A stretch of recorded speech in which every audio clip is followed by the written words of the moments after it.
Aí, logo depois, uns meses depois da conversão dele, o reverendo Antônio Elias, a pedido da minha mãe, fez um culto de ação de graças pelo que tinha acontecido de transformação na vida do meu pai. E meu pai foi. E a minha mãe disse: meu filho, vamos lá. Eu não gostava muito de ir a lugar nenhum, ir à igreja, nem coisa nenhuma assim. Eu ia, era um pé lá, outro cá, mas eu não tinha compromisso com nada disso. Eu já estava em outras. Mas nesse dia eu fui. Falei: não, não é justo. Eu quis tanto que o casamento dos dois se recuperasse, que ele se tornasse uma pessoa sem ódios para não morrer e nem ser preso matando alguém, coisa assim. E eu fui. Aí quando eu cheguei lá, o reverendo Antônio Elias disse assim: eu queria pedir ao Caio Filho para vir até aqui à frente. Eu fiquei gelado. Eu falei: o que esse cara está fazendo? Ele sabe que eu fumo meu baseado na casa dele, que eu pego tudo que é menina, não sei o que, então o que ele quer comigo? Porque naquele tempo você, com a idade que eu tinha, não tinha a idade que os garotos de hoje têm, com 13 anos, são todos uns bobos. Eu já vinha desde cedo treinado no barato há muito tempo. Eu já contei essa história em outros lugares, em outras ocasiões, não vale a pena repetir aqui. Mas eu era muito precoce. Aí ele me chamou à frente e disse: eu queria pedir ao Caio Fábio Filho para orar agradecendo a Deus pela conversão do pai dele. Rapaz, eu comecei a orar e a nossa conversa é sobre oração. Eu comecei a orar e eu entrei num transe. Num transe que minha mãe disse que durou de 25 minutos a meia hora, mais ou menos. Eu não me lembro de nada. Mas eu entrei numa fluência arrebatada, orando como se eu fosse um adulto treinado, todo condicionado, todo elaborado, numa fluência inestancável, enorme, brotando aquilo de dentro de mim como águas vivas. E o povo todo foi caindo de joelho aos prantos. E eu não sabia de nada, eu entrei num mundo paralelo. Até que eu acordei daquilo, abri os olhos, todo mundo de joelho chorando, e eu perplexo. E o reverendo Antônio Elias falou: meu filho, Deus vai te usar para o resto da sua vida. Eu falei: meu Deus, agora já vi essa coisa de crente para cima de mim, de que Deus vai me usar. Aí ele disse: olha, eu queria que você pregasse domingo à noite aqui no meu púlpito. Você vai pregar domingo à noite. E eu, com 13 anos, eu falei: eu não posso, reverendo. Eu não posso. A garotada aqui vai cair na risada, a meninada, as garotas que eu pego, que eu amasso, que eu isso, que eu aquilo. Não dá, não dá, não dá. Não, você vai pregar. Mas o senhor sabe. Eu digo: eu sei de tudo, meu filho. Mas não tem nada a ver contigo, tem a ver com Deus em ti. Você vai pregar. Rapaz, lá fui eu domingo pregar na igreja lotada para ver aquele fenômeno de 13 anos que tinha falado de maneira ininterruptamente fluente em transe. Aí lá fui eu e preguei em transe de novo, sem nem precisar pensar, aquilo borbulhava de mim. Quando eu acabei, estava todo mundo aos prantos. Aí me fizeram uma agenda, encheram a minha vida 6 meses, todo sábado e domingo.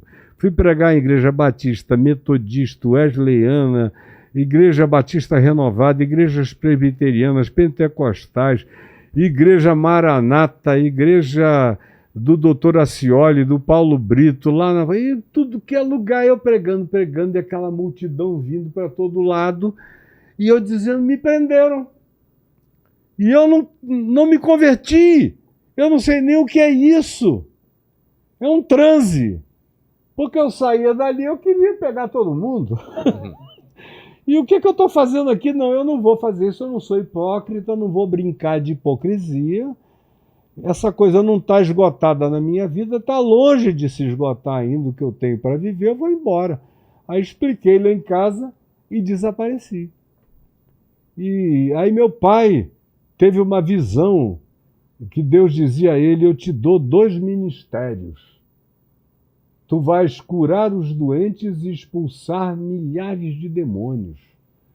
Para o cara que até então era um super intelectual, do dia para a noite ele está nessa. Aí eu falei, ah, meu Deus. Aí depois ele jejuando e orando, ficou uns dias em jejum e oração em casa, no quarto dele fechado, no escritório. Aí saiu do escritório 3, 4 dias depois, aí falou, olha, Deus me mandou voltar para o Amazonas. Eu já cheio de amigos no Rio, eu lá queria saber de voltar agora para o Amazonas. Primeiro eu sofri para vir de lá para o Rio. E agora ele queria voltar, quando estava tudo organizado para mim na minha baguncinha generalizada daquela região. Ele queria voltar e com um agravante, Vilela. Ele disse, olha, e também Deus mandou eu doar tudo que eu tenho para os pobres. Eu tenho que voltar pobre. Nossa. Como São Francisco. Aí eu digo, não, o cara enlouqueceu. Que loucura é essa? Meu Deus, o que é isso aí? O homem fechou o escritório, pegou do Rio de Janeiro e entregou para o Bernardo Cabral, escritório do Rio, pegou o escritório de Niterói e entregou para 2 advogados que advogavam trabalhando para ele, falou, vocês dois fiquem com a minha clientela inteira e tudo que eu tenho a receber é de vocês, os honorários, e pegou tudo que ele tinha e se desfez. Eu quero voltar sem dinheiro. E até a minha mãe, que orava por ele, pedindo que Deus o convertesse, entrou em pânico. Aí a gente voltou. Eu com raiva. E eu estava num momento em que eu estava apaixonado por uma garotinha gostosinha, linda, parecia uma boneca toda formosa. E eu digo, aí eu chamei e falei, escuta, vamos fazer um filho? Vamos fazer um filho? Ela tinha 13 anos e meio. Aqueles peitinhos bonitinhos, toda bonitinha, pepequinha linda, toda gostosinha e precoce. Aí ela falou, vamos.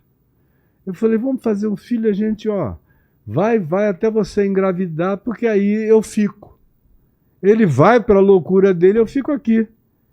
Mas ela chegou em casa e contou para uma das irmãs, e a irmã contou para a mãe, aí a mãe contou para minha mãe, para o meu pai, e aí pronto.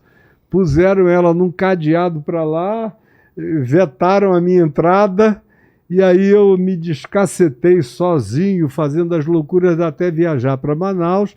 Cheguei em Manaus doidaço, pegando todo mundo, aí começa de novo, confusão, entrei naquela briga, e isso para lá e para cá, mulher e briga, e drogas e tal. Quando cheguei a quase 16 anos de idade, eu conheci o Arthur Vigílio Neto, Sim. Que se tornou senador depois por muitos anos, prefeito 2 vezes, 3 vezes de Manaus, e meu amigo até hoje. E aí o Neto, que já era faixa preta de jiu-jitsu dos Gracie, e viu como eu era e começou a me ensinar jiu-jitsu técnico mesmo, e eu aprendi aquilo com uma rapidez enorme, fiquei internado com ele uns 6 meses numa academia direto. Aí ele foi embora para o Rio, eu desci o cacete em tudo que era rico, mitidinho da cidade. Aí começaram a querer me matar, houve gente contratada para me matar, era muito revólver na minha cara, não te mata aqui que tem muita gente, mas eu vou te pegar pelas costas, não sei o que e tal. Aí a Polícia Federal procurou meu pai e disse, olha, a gente está sabendo de tudo, o teu filho está jurado de morte na cidade. Aí um amigo meu veio e falou, olha, vamos para o Rio, eu te pago uma passagem para o Rio para você não morrer aqui. E eu fui para o Rio com menos de 16 anos e fui morar na casa do Arthur Vigílio Neto, lá em Copacabana. Fiquei morando com ele, depois de um tempo eu fui morar com Reison Gracie, e aí treinava com Reison, com Hollis, e em Niterói com Carson Gracie, e o resto era mulher e maluquice. E era muito ácido, muita loucura. O pessoal dizia, mas como é que você conciliava a droga com treino? Eu fumava maconha para treinar melhor. Ficava tudo em câmera lenta. Era um jiu-jitsu assim que eu estava jogando 3 jogos na frente dos caras. Eles não sabem que eu vou puxar aqui, já vou cair. assim já vou. Eu estava lá na frente no xadrez do negócio. E quando era ácido, eu deixava para sábado, para domingo, dia de semana não. Agora, anfetamina, mesma coisa, metanfetamina, coisas do gênero. Não gostava tanto de álcool, mas eu gostava muito era de cannabis e de alguma coisa alucinógena depois no Amazonas, quando eu voltei. Aí é que eu entrei no ayahuasca e no chás de cogumelo e tudo mais. Aí, pois bem, nesse período, eu comecei a ter muita briga de rua em Copacabana, no auge da ditadura militar. Até que 33 amigos meus foram presos num dia só pela PE, pela Polícia do Exército, e mandados para Ilha Grande. Nossa. Eu escapei porque eu tinha ido a Niterói. Enquanto isso, em Manaus, meu pai e minha mãe, que nunca quiseram me segurar à força para nada, me deixaram ir. E ficaram de joelhos orando, orando, orando. Eu fui salvo da morte não sei quantas vezes. Eu vi a morte na minha cara. Uma quantidade enorme de vezes. Até que chegou uma hora que eu comecei para o alto dos prédios, botava assim o dedão para fora, pedindo a Deus que batesse um vento forte para eu ser levado, porque eu não tinha coragem de me propulsionar para o vazio. Mas uma vontade de morrer extraordinária. Tá louco. Aí foi, os amigos preocupados aqui e ali. Aí eu saí de Copacabana, fui para Niterói, para a casa do reverendo Antônio Elias. Lá eles me deram uma cobertura, eu fiquei treinando com o Carson em Icaraí. Aí chegou um momento de tanta angústia e agonia que eu decidi voltar para Manaus. Aí voltei para Manaus com alguns propósitos. Eu vou ficar legal por conta própria, sem precisar de Deus. Aí fiz 3 objetivos, realizei os 3 e não mudava nada dentro de mim. Aí eu falei, não tem jeito. Eu vou acabar com a minha vida. E foi nesse dia que eu saí querendo encontrar uma arma para dar um tiro na cabeça, e até a casa de um amigo meu na rua Duque de Caxias, em Manaus, quando eu vi uma multidão saindo pela porta. E olhei e falei, o que é isso? Era uma Assembleia de Deus. E eu não gostava de Assembleia de Deus, achava todo mundo muito doido, aquela gritaria, aquela loucura, todo mundo falando em línguas e tal, sem ordem, numa balbúrdia doida. Aí eu parei, um cara veio, me pegou pelo braço e falou, eu estudo na sua classe. Você entra aqui, ouça uma mensagem que pode mudar a sua vida. E eu entrei. E cheguei lá e me botou no mezanino, do lado de um cara que parecia um estivador poderoso, com uma criança nos braços, sacudindo a criança gritava, ele suava, aleluia, a cada grito, e a criança, eu digo, meu Deus, eu que ando no meio dos doidos, vim parar num lugar pior do que onde eu ando. Aí o pregador não dizia coisa com coisa, de repente ele fez uma pergunta. E a pergunta era a seguinte: alguém aqui sabe por que no alto da cruz de Jesus havia uma epígrafe escrita em hebraico, latim e grego, esse é Jesus o Nazareno, rei dos judeus? Aí eu falei, eu não sei. Aí ele fez uma paradinha retórica e falou, é porque o hebraico era a língua do monoteísmo, o latim era a língua da política, dos romanos, e o grego era a língua da filosofia. E Deus queria que todo mundo soubesse acerca dessa cruz. Aí eu falei, meu Deus, aquilo ali, em si, não me disse nada. Mas eu tive uma visão, eu estava muito, muito doidão e eu viajei geral. Parecia que eu tinha saído da estratosfera e entrado no cosmos, no gelado do espaço sideral, e que eu não tinha nenhum sol, nenhuma órbita. Eu era um ser sem órbita, sem centro gravitacional que me chamasse para um movimento orbital contínuo. Eu era um ser perdido no universo. Aí eu sentei na minha moto e fui embora chorando pelas estradas ali, saindo da cidade de Manaus, chorando, desesperado. Aí voltei para casa naquele desespero, 3 horas da madrugada, me ajoelhei e fiz a minha primeira oração, minha mesmo. E falei, Jesus, minha mãe diz desde sempre que tu vieste ao mundo buscar e salvar aquele que se havia perdido. Então, se o teu negócio é com gente perdida, eu acho que eu sou o cara ideal para ser achado. Aqui estou eu. Aqui estou eu. E aí, meu amigo, eu dormi. Quando foi 6 horas da manhã, mais ou menos, eu fui tirado da cama, jogado de um lado para o outro, me assistindo, mas sem nenhum controle motor, e me jogando para um lado e para lá e para cá, gritando um grito lancinante que o meu tio, que morava com a gente, que estava a 500 metros ou mais de distância, ouviu longe na madrugada o meu grito e voltou correndo. E meu pai saiu do quarto, entrou aonde eu estava. Quando ele me viu, ele discerniu, porque ele já vinha expulsando demônios e curando doentes há algum tempo.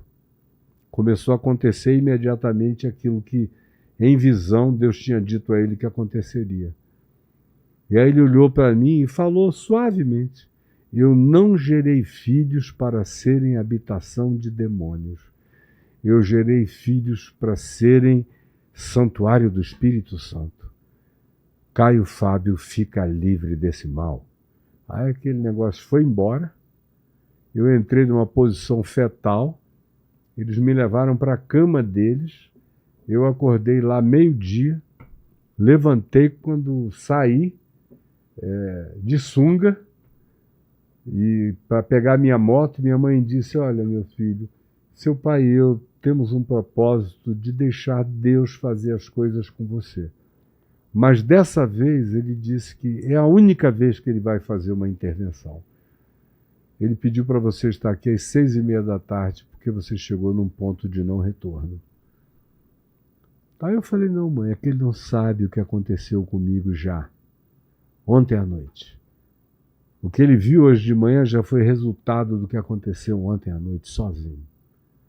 Aí eu peguei minha moto, entrei nessa floresta, era uma motocross, eu parei aonde os troncos já estavam altos demais, ela não passava mais por cima, eu abandonei ela lá, corri na floresta até encontrar esse igarapé que eu falei no início. Se batizou. E me batizei sozinho. E voltei até encontrar aquela amiga no cavalo, aquele outro Sei. amigo, e começar esse processo. Nossa. Que me trouxe até o dia de hoje. E não parou nunca mais e não vai parar jamais. Amém. E aí eu comecei a ver os milagres acontecerem para todo lado. E aí eu e ele começamos a andar juntos. Papai e eu.